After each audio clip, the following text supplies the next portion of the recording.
Hello everyone, आप सभी लोगों का स्वागत है टीचिंग परीक्षा के आज के इस वीडियो में, जिसके अंदर में फ्रेंड्स हम लोग हमारा एक जो टॉपिक है मिडीवियल हिस्ट्री का, दिल्ली सल्तनत, उसको स्टार्ट करेंगे। तो आप सभी लोग जल्दी जल्दी से बता दीजिए अगर आप लोगों को आवाज बराबर आ रही है, स्ट्रीमिंग भी आप सभी लोगों को बराबर है। ये जो टॉपिक है फ्रेंड्स हमारा दिल्ली सल्तनत, ये काफी इंटरेस्ट में से पूछे जाते हैं। ठीक है, तो आपको काफी मजा आएंगी इसको पढ़ने में। इंटरेस्टिंग टॉपिक है आप लोगों का।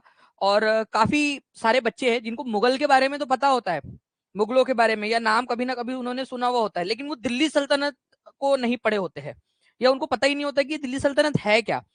तो मैं आज आपको बहुत ही इजी लैंग्वेज के अंदर में सारी की सारी चीजें बताऊंगा दिल्ली सल्तनत के बारे में। ठीक है, तो चलिए स्टार्ट करते हैं। Ladies and gentleman, boys and girls, आप सभी का स्वागत है, सभी को गुड आफ्टरनून। देखिए फ्रेंड्स, अगर मैं दिल्ली सल्तनत की बात करूं आप लोगों से, तो आप लोगों को एक चीज ध्यान रखनी है कि इस शब्द के अंदर में इस टर्म के अंदर में एक शब्द आया है दिल्ली।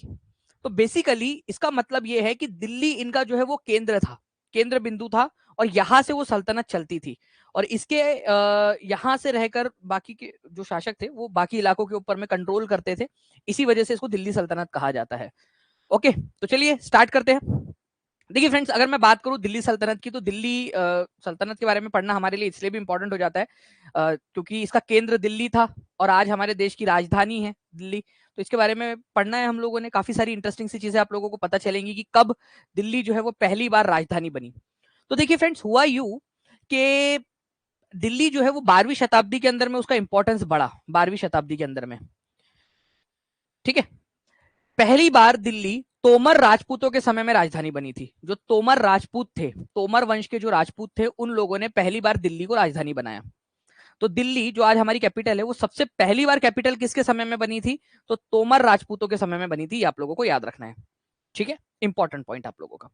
इसके अलावा मैं बात करूं फ्रेंड्स कि तोमर राजपूतों के बाद में चौहान, जिनको आप लोग चहमान भी बोलते हो, अजमेर के चहमान या राजस्थान के चहमान जो राजपूत थे, उनके समय में ये राजधानी बनती है।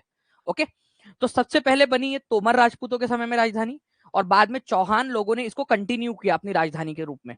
चौहान लोगों ने भी अपनी राजधानी बना ली इसको, तोमर और चौहान फिर बाद में। ये आप लोगों को याद रखना है। नाउ फ्रेंड्स, अगर मैं इसके बारे में बात करूं आप लोगों से कि क्वेश्चन क्या बन सकता है आप लोगों का, तो आप लोगों से यहाँ पर मैं 12वीं शताब्दी की जगह पे कुछ और दिया जा सकता है। हो सकता है आप लोगों से बोल दिया जाए कि भाई 15वीं शताब्दी में दिल्ली एक महत्वपूर्ण शहर बन गया था।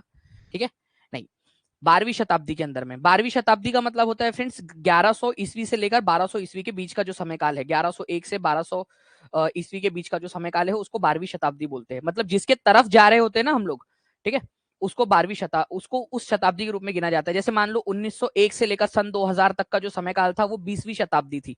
अभी हम लोग 2001 से 2021 तक जा रहे हैं, तो ये कौन सी शताब्दी है? 21 तक जा रहे हैं ना हम लोग, तो ये 21वीं शताब्दी है, 21st सेंचुरी। ओके, तो 12वीं शताब्दी में एक इंपॉर्टेंट शहर बना। पहली बार तोमर राजपूतों ने उसको राजधानी बनाया, बाद में फिर चौहानों ने। अब यहां पर में एक चीज याद रखना है फ्रेंड्स आप लोगों ने, कि जब तोमर और चौहान लोगों का यहां पर में शासन था, सबसे पहले तोमर लोगों के समय में राजधानी बनी, फिर बाद में चौहान लोगों के समय में, तब तक दिल्ली एक इंपॉर्टेंट वाला कमर्शियल शहर या फिर व्यवसायिक केंद्र बन गया था। काफी सारे व्यवसायिक जो लोग हैं, ठीक है, व्यापारिक लोग हैं, वो यहाँ पर में रहा करते थे। इसके सबूत आज भी आप लोगों को दिल्ली के अंदर में मिलते हैं। काफी सारे अमीर जैन व्यापारी उस समय में दिल्ली में रहा करते थे, जिन्होंने कई सारे मंदिरों का निर्माण करवाया था दिल्ली के अंदर में। और आज भी उस समय के काफी सारे मंदिर जो है आप लोगों को दिल्ली के अंदर में देखने के लिए मिलेंगे, दिल्ली और उसके आसपास के अंदर में। ठीक है, तो काफी सारे अमीर जैन व्यापारी भी रहा करते थे दिल्ली के अंदर में। तोमर और चौहान राजपूतों के समय में उन्होंने कई सारे मंदिरों का निर्माण करवाया। तो कमर्शियल, इंपॉर्टेंट कमर्शियल सेंटर या फिर प्रमुख व्यावसायिक केंद्र किसके समय में बना था दिल्ली पहली बार? तोमर और चौहान लोगों के समय में। इवन राजधानी भी पहले बार इन्हीं लोगों ने बनाई थी। तोमर लोगों ने सबसे पहले राजधानी बनाई, फिर बाद में चौहान लोगों ने इसको राजधानी के रूप में कंटिन्यू किया। ठीक है, इंपॉर्टेंट पॉइंट आपका। इसके अलावा फ्रेंड्स, दिल्ली में जो है व्यापारी रहते थे। ठीक है, व्यापार होता था दिल्ली से, तो सिक्कों की जरूरत पड़ने लगी।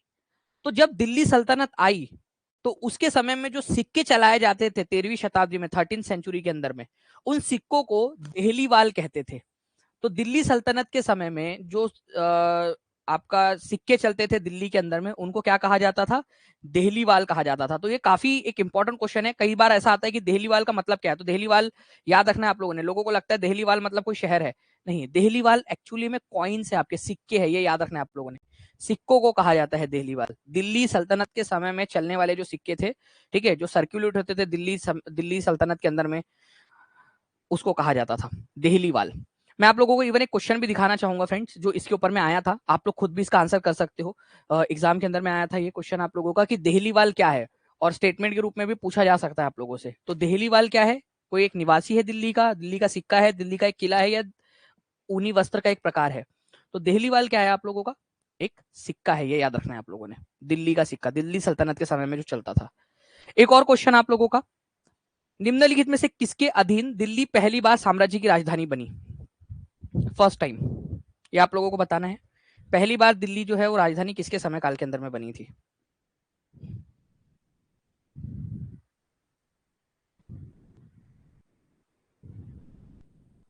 बहुत बढ़िया फ्रेंड, देखिए आप लोगों के यहाँ पर में आंसर्स आने स्टार्ट हो गए हैं। तो दिल्ली जो है ये याद रखना है आप लोगों ने, तोमर राजपूतों के समय में सबसे पहली बार राजधानी बनी थी, तोमर। ठीक है, चलिए गुड। ए नहीं, देखिए कुछ लोग चौहान जो लगा रहे हैं ना, चौहान बाद में आए, पहले तोमर आए थे, बाद में फिर चौहान आए आप लोगों के। ठीक है, चलो तो फ्रेंड नेक्स्ट क्वेश्चन की तरफ में आगे बढ़ते हैं। आप लोगों को बताना है यहाँ इस क्वेश्चन के अंदर में कि निम्नलिखित में से कौन सी वाली बात सही है? What is true regarding Delhi when it became an important commercial center? This was happened under Tomar and Chauhan. Tomar और चौहान लोगों के समय में हुआ था। इस समय में जैन जो व्यापारी थे उन्होंने काफी सारे मंदिरों का निर्माण भी किया दिल्ली के अंदर में। तो कौन सी वाली बात सही है? तो देखो फ्रेंड्स, दिल्ली जो है एक इंपॉर्टेंट कमर्शियल सेंटर किसके समय काल के अंदर में बनी थी, ये वाली बात है आपकी।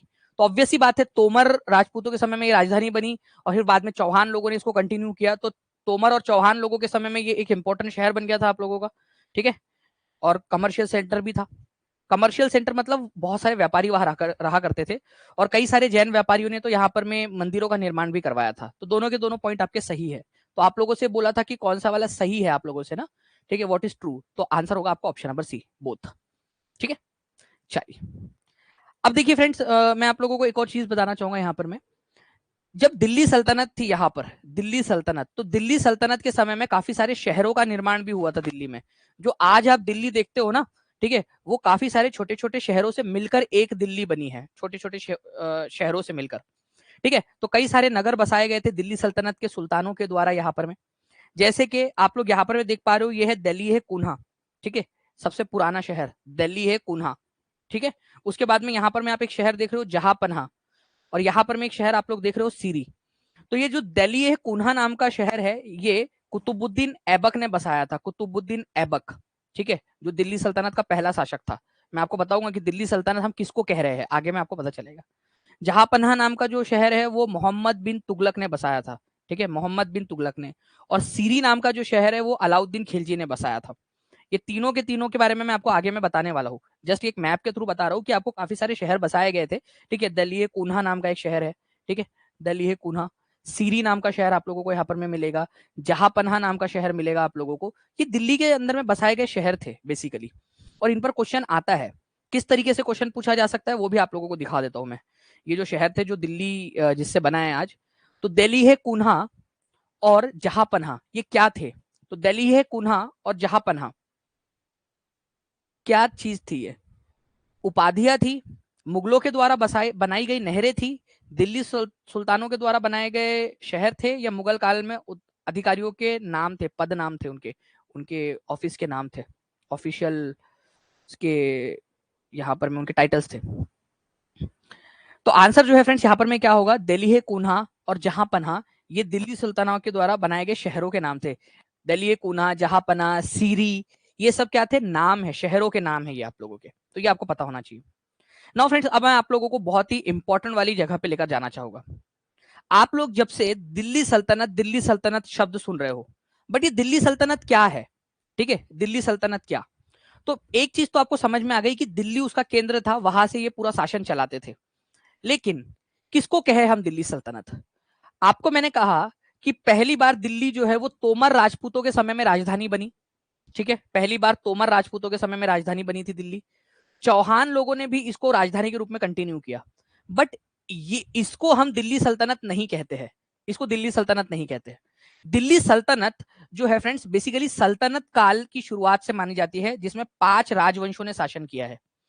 कुछ थे तुर्की के रूलर, टर्किश रूलर, तुर्की रूलर इनको कहा जाता है, तुर्की शासक, जिसमें सबसे पहला शासक हुआ कुतुबुद्दीन ऐबक। ठीक है, इन्होंने कुछ समय तक शासन किया इसके ये वंश ने। उसके बाद में एक बार खलजी डायनेस्टी ने शासन किया भारत पे, खलजी वंश ने। ठीक है, जलालुद्दीन खलजी, अलाउद्दीन खिलजी इसके इंपॉर्टेंट शासक हुए।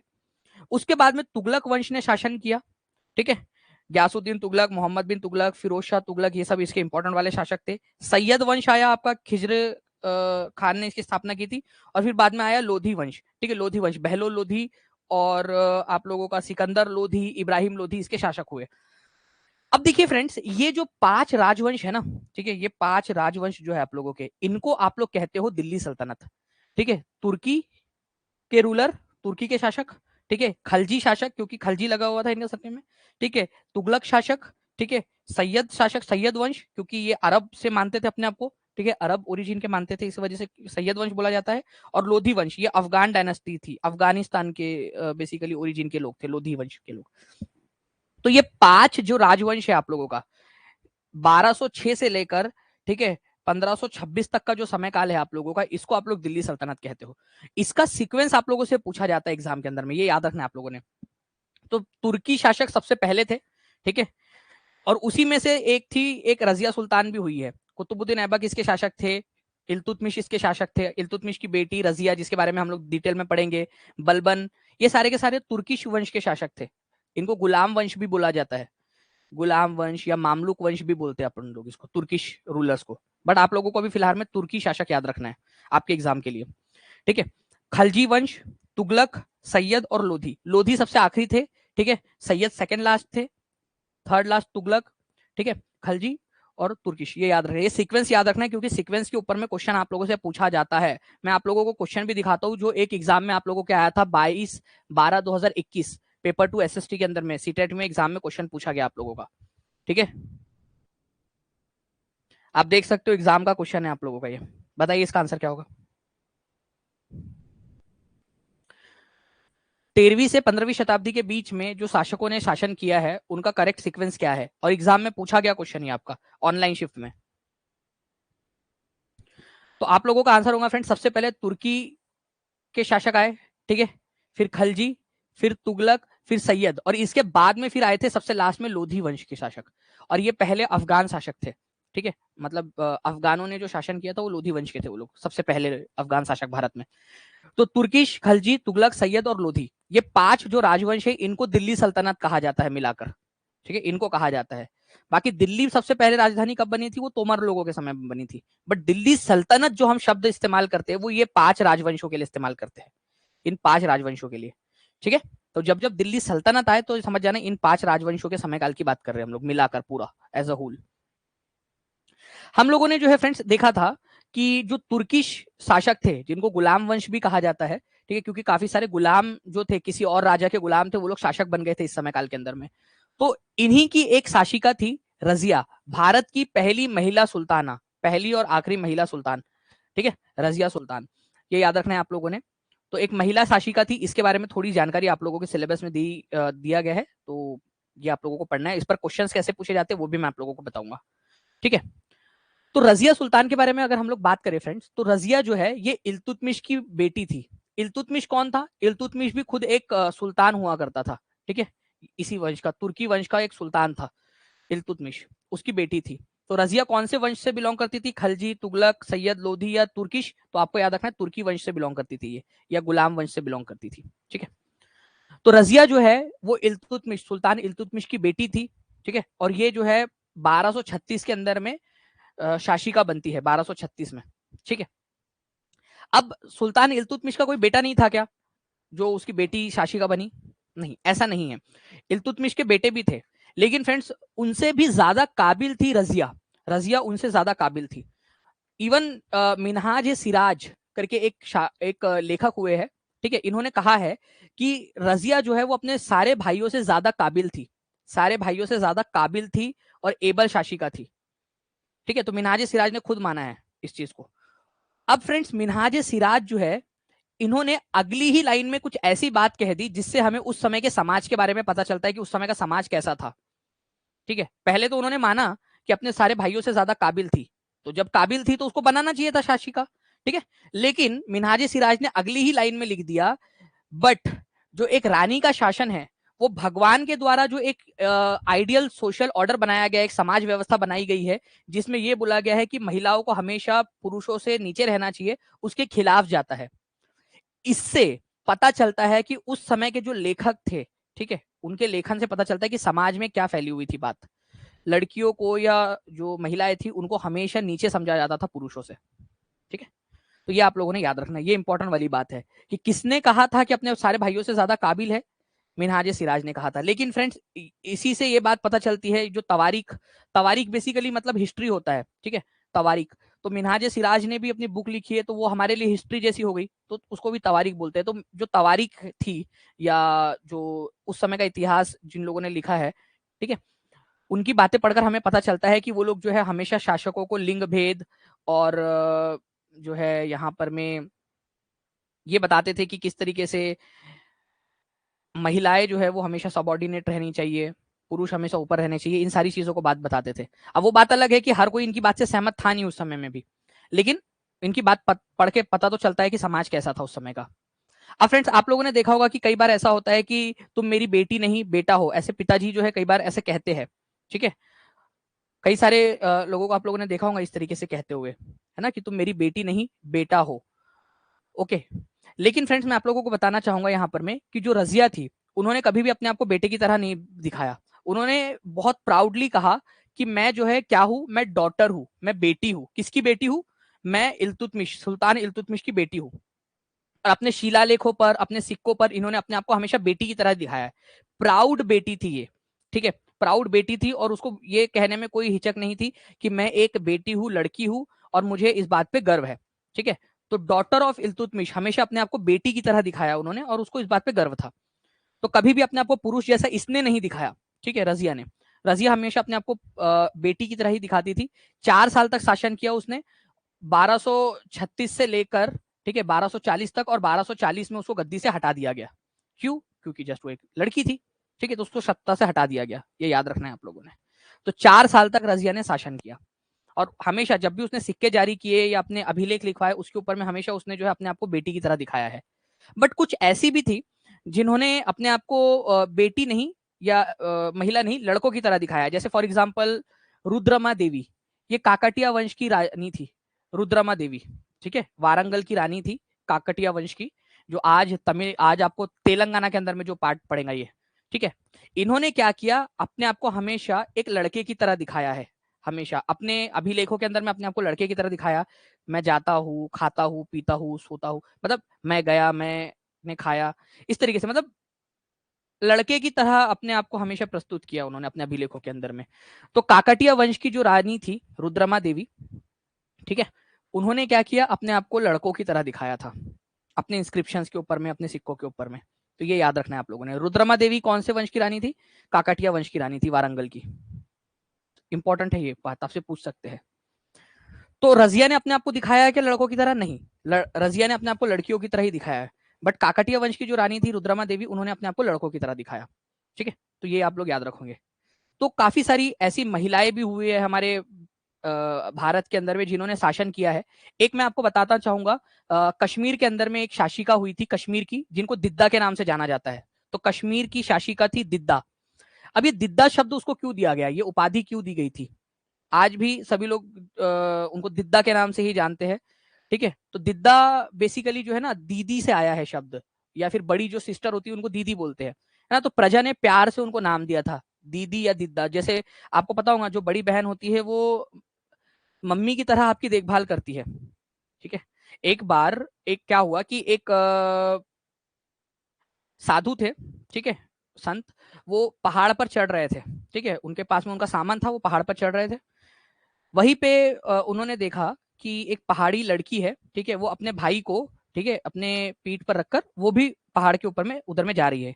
अब वो जो साधु थे उनको बड़ा दया आई उस लड़की के ऊपर में। ठीक है, उन्होंने बोला उस लड़की से कि बेटा यार, मुझे ना तुम पे बहुत दया आ रही है, मुझे दर्द हो रहा है कि तुम इतना बोझ लेकर ऊपर जा रही हो, तुम इतनी छोटी सी हो खुद और इतना बोझ लेकर जा रही हो।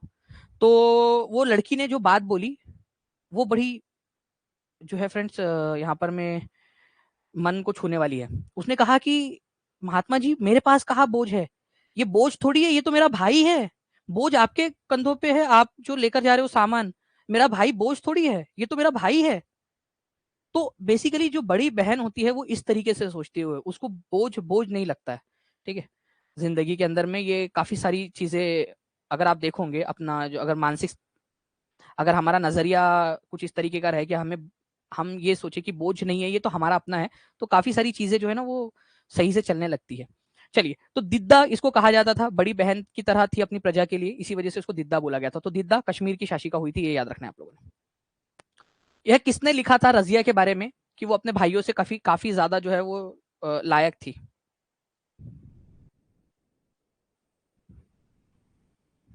किसने लिखा कि रजिया अपने भाइयों से कहीं अधिक योग्य और सक्षम थी? तो ये लिखा था मिनहाज ए सिराज ने, मिनहाज ए सिराज ने, ये याद रखना है आप लोगों ने। कहा गया भाई मिनहाज ए सिराज। मैं आपको बता दूं मिनहाज ए सिराज की जो बुक है वो भी आप लोगों ने याद रखनी है, एक बुक का नाम बता रहा हूं आप लोगों को, वो याद रखेंगे आप लोग। ठीक है, तबाकत ए नासिरी, तबाकत, तबाकत ए नासिरी, ये याद रखना है आप लोगों ने। तबाकत ए नासिरी नाम की एक बुक लिखी थी इन्होंने, तबाकत ए नासिरी, मिनहाज ए सिराज ने। ठीक है, जिसके अंदर में उन्होंने रजिया के बारे में ये लिखा है। तो तबाकत नासिरी ये भी याद रखना, बहुत इंपॉर्टेंट पॉइंट है, ये भी पूछा जा सकता है कि तबाकत नासिरी नाम की बुक किसने लिखी थी? मिनहाज सिराज ने। ठीक है, तो इसको याद रखेंगे आप सभी लोग। इस क्वेश्चन का आंसर करना चाहोगे आप लोग? स्टेटमेंट वाला क्वेश्चन है और मुझे उम्मीद है कि आप लोग बहुत अच्छे से आंसर कर लोगे। मैं थोड़ा सा यहाँ पर मैं स्क्रीन से हट जाता हूँ ताकि आप लोग देख सके अच्छे से इसको।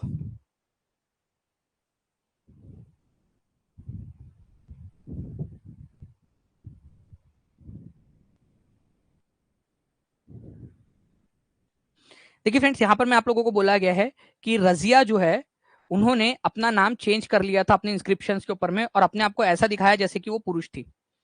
दूसरा वाला बोला है कि जो ऑथर थे तवारीख के, तवारीख मतलब बेसिकली हिस्ट्री, ठीक है, उन्होंने सोशल और जेंडर डिफरेंस के आधार पर ये कहा कि हमेशा जो पुरुष है वो क्या होते हैं, महिलाओं से ऊपर होते हैं, सुपीरियर होते हैं।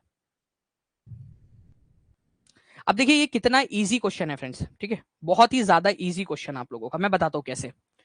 पहला ही पॉइंट पढ़िए आप लोग, रजिया ने अपने अभिलेखों में अपना नाम पुरुषों जैसा लिखकर अपने पुरुष होने का भ्रम पैदा किया। अगर आप ऑप्शंस देखोगे तो आपको लगेगा कितना टफ क्वेश्चन है, लेकिन आप देखिए कि ऐसा रजिया ने कभी किया ही नहीं। रजिया ने पुरुष जैसा दिखाया ही नहीं, वो तो प्राउड बेटी थी, अपने आप को हमेशा बेटी की तरह, इल्तुतमिश की बेटी की तरह दिखाती थी वो। तो पहला वाला गलत है। अब ऑप्शन एलिमिनेशन की निंजा टेक्निक का इस्तेमाल करेंगे हम लोग। यहां पर मैं बोला है कि ए और बी दोनों सही है, तो ए को सही बोला है तो ये आंसर नहीं हो सकता क्योंकि ए तो गलत है। ए और बी दोनों सही है, मतलब ए को सही बोला है तो ये भी आंसर नहीं हो सकता क्योंकि ये तो गलत है। और यहां पर में भी देखिए ए को सही बोला है उसने, तो ये भी आंसर नहीं हो सकता। तो तीन ऑप्शन हमने एलिमिनेट कर लिए, दूसरा पॉइंट अभी तक पढ़ा ही नहीं हम लोगों ने। ठीक है, तो आंसर क्या होगा फ्रेंड्स? आपका आंसर होगा ऑप्शन नंबर 4, डायरेक्टली आ गया आपका। तो हमेशा जो है फ्रेंड्स, यहां पर में इस तरीके का क्वेश्चन आपको जो दिख रहा है वो टफ ही होगा ऐसा जरूरी नहीं। कितना इजी क्वेश्चन था ये, कितना इजी क्वेश्चन था। ठीक है, और बच्चे लोग बेवजह ही डर गए होंगे इसके अंदर में, इस क्वेश्चन को देख करके कितना जो है कठिन क्वेश्चन पूछ लिया, स्टेटमेंट वाला, स्पष्टीकरण वगैरह, उसका कोई जरूरत ही नहीं थी यहाँ पर में। ठीक है, चलिए। तवारीख के जो लेखक थे उन्होंने सामाजिक और लिंग भेद को आधार बनाकर यह तर्क दिया कि पुरुष स्त्रियों की तुलना में श्रेष्ठ होते हैं। तो ये आपको बताया ना मैंने कि मिनहाज सिराज, तवारीख मतलब बेसिकली हिस्ट्री को बोला जाता है। तो जो मिनहाज सिराज जैसे जो लेखक हुए उन लोगों ने क्या बताया कि पुरुष जो है वो श्रेष्ठ होते हैं स्त्रियों की तुलना में, वही सब तो बताया। तो बी सही है उन लोगों का। ठीक है, नाउ अब देखिए फ्रेंड्स, इतने सारे शासक हुए हैं और इतना पुराना इतिहास है, करीब जो है यहाँ पर में आप लोग देखोगे 800-900 साल पुराना इतिहास, इनके बारे में हमें पता कैसे चलता है? तो कैसे पता चला इनके बारे में? तो मैं आपको बताना चाहूंगा कि कुछ चीजें हैं जिससे हम लोग इतिहास का पता लगाते हैं। जैसे कि उस समय के जो अभिलेख लिखे गए थे उससे हमें पता चलता है। अभिलेखों के अंदर में कुछ ना कुछ लिखाया गया था, जैसे रजिया ने अपने अभिलेख लिखवाए थे, ठीक है, जिसमें उसने बताया कि वो एक बेटी है, प्राउड बेटी है। ठीक है, इसके अलावा जो उस समय के सिक्के हुए हैं, ठीक है, कोई भी समय काल के, वो भी हमें इतिहास के जानकारी देते हैं, इतिहास जानने का एक स्रोत है सिक्के। इसके अलावा उस समय में जो भवन वगैरह, आर्किटेक्चर, जो वास्तुकला थी उस समय की, उससे भी हमें पता चलता है, भवन निर्माण कला के बारे में पता चलता है कि कैसे वो लोग भवन निर्माण करते थे, बिल्डिंग्स बनाते थे, मंदिर मस्जिद जो भी बनाते थे वो लोग कैसे बनाते थे। तो वो सारी चीजों का ज्ञान उस समय की बिल्डिंग्स को देखकर पता चलता है हमें। तो अभिलेख, सिक्के, आर्किटेक्चर उनके समय के, इनसे हमें काफी सारी जानकारी मिलती है। एक और सोर्स है हमें इतिहास के बारे में जानने का उस समय के, और वो है उस समय लिखी गई बुक्स, ठीक है। पर्शियन भाषा में, फारसी भाषा में अगर एक दिन का कोई ब्यौरा लिखता है, एक दिन के बारे में जानकारी लिखता है, तो उसको तारीख कहा जाता है, ठीक है। तारीख, एक दिन के बारे में जानकारी। और अगर एक से ज्यादा दिन के बारे में जानकारी उसमें दी गई है तो उसको तवारीख कहा जाता है, तवारीख। तो तवारीख बेसिकली हमारे लिए हिस्ट्री हो गई, ठीक है। हिस्ट्री, जो उस समय की हिस्ट्री लिखी गई थी, एक से ज्यादा के बारे में, दिनों के बारे में जो जानकारी हमें मिल रही है, ठीक है, उसको तवारीख कहा जाता है। तो हिस्ट्री को, मतलब तवारीख को हम हिस्ट्री मान सकते हैं, हिस्ट्री उस समय की। काफी सारे जो उस समय के लेखक थे उन्होंने बुक्स लिखी है, तो वो आज हमारे लिए तवारीख की तरह काम करती है या हिस्ट्री की तरह काम करती है। दिल्ली सल्तनत के समय में काफी सारे लेखक हुए जिन्होंने तवारीख लिखी है या हिस्ट्री लिखी है। और ये हिस्ट्री कौन सी भाषा में लिखी थी उन्होंने? कौन सी भाषा में लिखी थी? पर्शियन भाषा में, फारसी भाषा में, क्योंकि यही भाषा थी दिल्ली सल्तनत के समय में एडमिनिस्ट्रेशन की भाषा। मतलब उस समय में यही भाषा चलती थी दिल्ली सल्तनत के अंदर में, जो दरबार वगैरह होता था उसके अंदर में।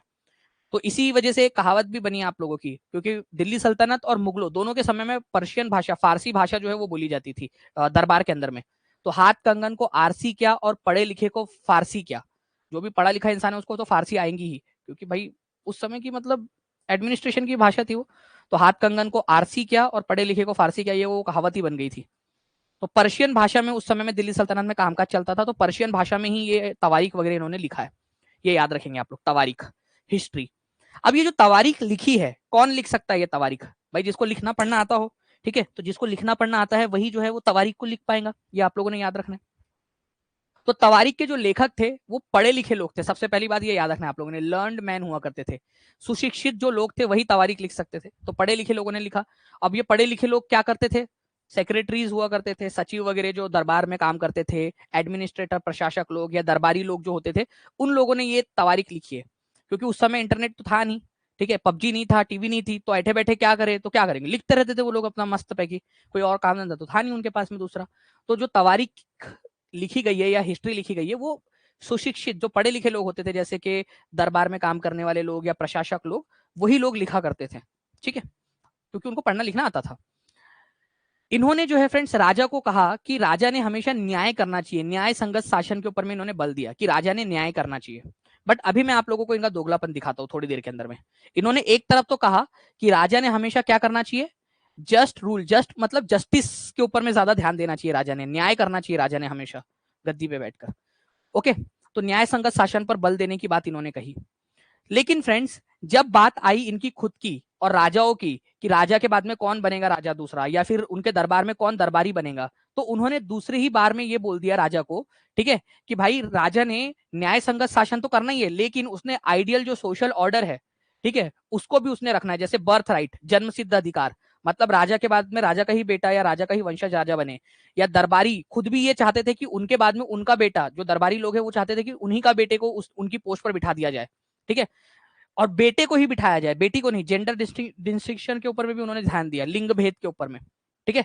तो जेंडर डिस्टिंक्शन उन्होंने कहा कि भाई लिंग भेद लड़के को ही बनाना चाहिए, और बर्थ राइट जो उनके वंशावली में हुआ है उसी को बनाना चाहिए, इवन राजा का बेटा ही राजा बने और दरबारियों का ही बेटा दरबारी बने, इस तरीके से। तो ऑथर को ये लोग क्या, ऑथर लोग जो थे तवारीख के, उन्होंने हमेशा राजा को बर्थ राइट और जेंडर डिस्टिंक्शन को ध्यान में रखने की भी सलाह दी। एक तरफ तो कहा कि न्याय संगत शासन करे, लेकिन जब खुद की बात आई तो खुद के तरफ में इन्होंने बर्थ राइट और लिंग भेद वगैरह ये सारी चीजों को डाल दिया, उन्होंने जेंडर स्टीरियोटाइपिंग कर दिया था बिल्कुल। अब ये जो शासक थे दिल्ली के, या ये जो ऑथर थे तवारीख के, इन्होंने जो ये आइडियाज दिए हैं, ये जो उन्होंने लिखा है, आपको क्या लगता है पूरे दिल्ली सल्तनत में सारे के सारे लोग उनकी बात से इत्तेफाक रखते होंगे? जो उन्होंने कहा कि भाई बर्थ राइट होगा, जेंडर डिस्टिंक्शन होगा, क्या हर कोई उनकी बात से सहमत होगा? आपको लगता है कभी भी ऐसा होता है क्या कि किसी ने कोई बात कही हो और पूरे जितने भी लोग हैं, ठीक है, वो सारे के सारे उनकी बात से सहमत हो जाए? मोदी जी ने कुछ कहा तो सारे के सारे लोग पूरे देश में सहमत हो जाए, या राहुल गांधी ने या केजरीवाल ने या फिर किसी और ने भी कुछ भी कहा तो सारे के सारे लोग उनसे सहमत हो जाए? ऐसा नहीं होता ना, ठीक है। हर कोई मतलब सारे के सारे लोग सहमत हो जाएंगे ऐसा नहीं होता। तो काफी सारे लोग ऐसे भी रहे होंगे जो उनकी बात से सहमत नहीं थे कि भाई ये क्या बर्थ राइट थोड़ी होना चाहिए, हमेशा जो काबिल है उसी को मिलना चाहिए, और जेंडर डिस्टिंक्शन क्या हो सकता है, लड़की ज्यादा काबिल हो। तो हर कोई इनकी बात से सहमत होगा, तवारीख के लेखकों की बात से, ऐसा जरूरी नहीं है, ठीक है। तो आइडियाज जो है वो उनकी बात से हर कोई इत्तेफाक रखता था, ऐसी भी बात नहीं है। अभी जो तवारीख के लेखक थे फ्रेंड्स, आप लोगों ने याद रखना है ये जनरली सिटीज में रहा करते थे। कहां पर में रहते थे? शहरों में।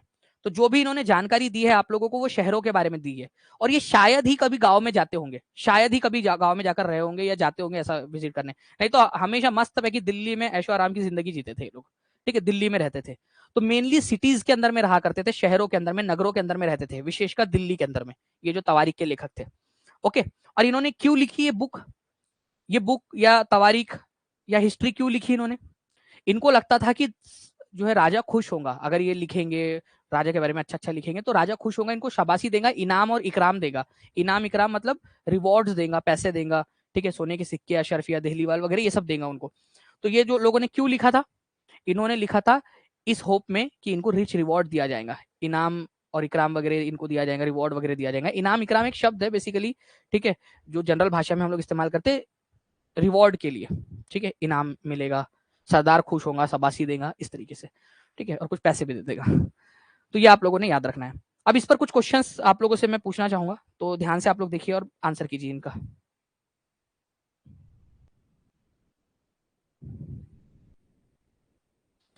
दिल्ली के सुल्तानों के शासनकाल में निम्नलिखित में से कौन सी एक प्रशासनिक भाषा थी? ठीक है, तो फारसी भाषा थी, ये याद रखना है आप लोगों ने, फारसी भाषा, ठीक है, पर्शियन भाषा के अंदर में प्रशासन चलता था दिल्ली सल्तनत में। एक बड़ा सा क्वेश्चन आपका स्टेटमेंट वाला, मैं चाहूंगा कि आप लोग इसका भी आंसर करें।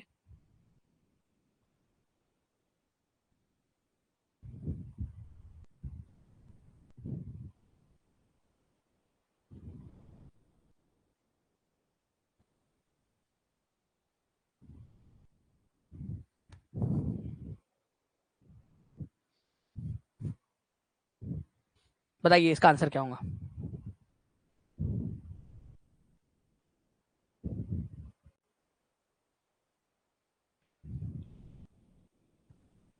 देखिए फ्रेंड्स, आप लोगों से यहाँ पर में क्या कहा गया है, आप लोगों से कहा गया है कि दिल्ली के सुल्तानों के समय तवारीख के लेखकों ने जन्म सिद्ध अधिकार और लिंग भेद पर आधारित आदर्श समाज व्यवस्था बनाए रखने की सलाह दी।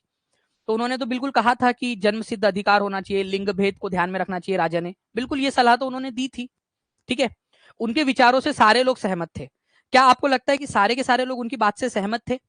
सारे के सारे पूरा समाज उनकी बात से सहमत था, सारे लोग? यहाँ पर में जब ये एवरीबडी, नो बडी, ठीक है, और यहाँ पर में none of the, none, all ऐसे शब्द आते हैं ना, तब आप लोगों को बहुत ध्यान देना है वहां पर में। तो सारे के सारे लोग कैसे सहमत हो सकते हैं उनकी इस बात से? कोई तो होंगे जो उनकी बात से सहमत नहीं भी होंगे, तो कई सारे लोग ऐसे भी थे जो उनकी बात से सहमत नहीं थे। तो ये वाला आपका गलत है, जो मैंने आपको स्पेसिफिकली बताया भी था, ठीक है, कि सारे के सारे लोग सहमत होंगे ऐसा नहीं होता है कभी। तो आंसर आपका बी गलत है। तो देखो दोनों, बी सही है बोल रहा है, ये आंसर नहीं हो सकता आपका, ठीक है, बी सही है, ये भी आंसर नहीं हो सकता, और यहां पर मैं देखो बी सही है बोला है, तो ये भी आंसर नहीं हो सकता। तो आप देखिए कि कितना इजी क्वेश्चन था, स्टेटमेंट वाला क्वेश्चन बोला गया कि स्पष्टीकरण, लेकिन आप देखिए कि उसका काम ही नहीं पड़ा हमें, है ना। तो आप लोगों ने घबराना नहीं है ऐसे क्वेश्चन से, कई बार ये क्वेश्चन आपके इजी रहते हैं, मैंने आपको पिछले पिछले क्वेश्चन में भी बताया ऐसे वाले, और ये भी क्वेश्चन मैंने आपको दिखा दिया। तो बिल्कुल भी आपने घबराना नहीं है। 3 इसका आंसर होगा, ए सही है, बी गलत है। बस कंसेप्ट क्लियर हो, बाकी कोई दिक्कत नहीं है आप लोगों को, और कंसेप्ट मैं आप लोगों को क्लियर करवा ही रहा हूँ अच्छे से, ठीक है। और आगे में भी ऐसे ही कराऊंगा, रिवीजन भी आप लोगों को कराऊंगा, काफी सारे क्वेश्चन ऐसे हम लोग करेंगे। एक क्वेश्चन आप लोगों को बताता चाहूंगा मैं यहाँ पर, में बताइए इसका आंसर क्या होगा आप लोगों का। आप लोगों से कहा गया है कि दिल्ली सल्तनत के सुल्तानों के लिए लिखी गई तवारीख के विषय में, ठीक है, कौन सी वाली बात सही है? ठीक है, तो दिल्ली सल्तनत की प्रशासनिक भाषा उर्दू थी, क्या उर्दू थी प्रशासनिक भाषा, ये आप लोग बताएंगे। इसके अलावा जो है फ्रेंड्स, तवारीख उन लोगों द्वारा लिखी गई जो शायद ही नगरों में रहते थे, ठीक है, वो कभी कभी ही नगरों में रहते होंगे या शायद ही कभी नगरों में रहे होंगे, उन लोगों ने लिखी थी। तवारीख के लेखक शासकों को अच्छे शासन की आवश्यकता और न्याय संगत शासन पर बल देते थे, ठीक है, वो बोलते थे कि अच्छा शासन होना चाहिए। लेखकों द्वारा तवारीख सुल्तानों से ढेर सारे इनाम इकराम पाने के लिए नहीं लिखी गई थी, नहीं लिखी गई थी, ऐसा बोल रहा है। तो बहुत बढ़िया फ्रेंड्स, आप लोगों के आंसर्स आ गए यहाँ पर में। देखिए मैं बताता हूँ आप लोगों को, दिल्ली सल्तनत की प्रशासनिक भाषा उर्दू नहीं थी, क्या थी आप लोग मुझे कमेंट करके बताओगे, क्या थी दिल्ली सल्तनत की प्रशासनिक भाषा? बताइए, आप लोगों को याद हो गया होगा।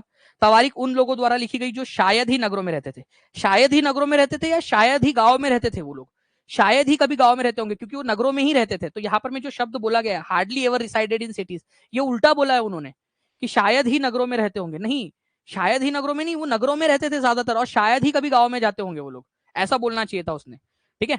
तो ये भी गलत है। ये शब्द, ये सेंटेंस को ध्यान से समझना है, इसका बोलने का मतलब क्या है। अगर आप इसको ध्यान से देखोगे तो उसका बोलना है कि शायद ही नगरों में रहते होंगे, अदरवाइज तो गांव में रहते थे, ऐसा बोलने का मतलब है उसका। ठीक है, इन्फरेंस अगर आप निकालोगे तो। ठीक है, तो यहाँ पर में ये गलत है, शायद ही नगरों में नहीं, शायद ही कभी गांव में रहते होंगे, ऐसा बोलना चाहिए था उसने। तवारीख के लेखक शासकों को अच्छे शासन की आवश्यकता पर बल देते थे, न्याय संगत शासन के ऊपर में बल देते थे। बिल्कुल सही बात है। ठीक है, वो बात अलग है कि कई बार उन लोगों का वो लिंग भेद और यहाँ पर में बर्थ राइट आ जाता था बीच में, लेकिन जनरली वो बोलते थे कि न्याय संगत शासन होना चाहिए। तवारीख के लेखकों के द्वारा ये सारे इनाम इकराम पाने के लिए नहीं लिखी गई थी। भाई वो इनाम इकराम पाने के लिए तो लिखते थे। ठीक है, तो ये भी गलत है, उल्टा लिख दिया गया है। तो आंसर आप लोगों को ऑप्शन नंबर 3 होगा। समझ में आया आप लोगों को? इस तरीके से क्वेश्चन जो है फ्रेंड्स आप लोगों से पूछा जा सकता है एग्जाम के अंदर में, तो please be ready for these questions as well. ठीक है, किसी भी तरीके से आप लोगों से पूछा जा सकता है ऐसे क्वेश्चन। तो मैंने आज आप लोगों को जो पढ़ाया फ्रेंड्स, मैं चाहूंगा कि आप लोग इसको रिवाइज करें अच्छे से, क्योंकि नेक्स्ट लेक्चर के अंदर में जो आप लोगों का दिल्ली सल्तनत का लेक्चर रहने वाला है, नेक्स्ट वाला आप लोगों का, उसके अंदर में मैं आप लोगों को बताऊंगा कि आगे में दिल्ली सल्तनत के अंदर में और जो शासक हुए, ठीक है, उन्होंने कैसे शासन किया। ठीक है, उनमें क्या डिफरेंस था, स्पेशली मोहम्मद बिन तुगलक और अलाउद्दीन खिलजी के शासनकाल के अंदर में हमें डिफरेंस समझना है।